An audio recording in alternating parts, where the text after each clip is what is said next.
Hello everyone, welcome back into this channel, and in this video I would like to show you the way how to share your files through airdrops to another iPhone. So the first thing you have to do, open the files that you want to send into your friends. So you can do it any files on your files or the photo on your photo library, and after you found one, you just need to click and hold the files until several options is pop up here.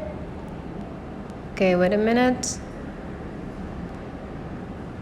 Okay, and after that there will be like several options pop up here, and then you just need to click this share button.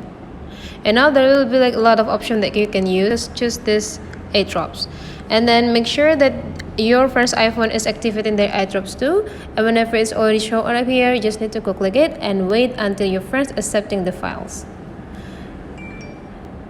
And after your friends accepting the files, the system will be run to send your files, and then whenever it's already perfectly accepted, they will be sent into your friends. So that's the way how to share files through airdrops. So hopefully this tutorial today is useful for you. So don't forget to leave some comment, like, and subscribe into this channel, and I'll see you for the next video.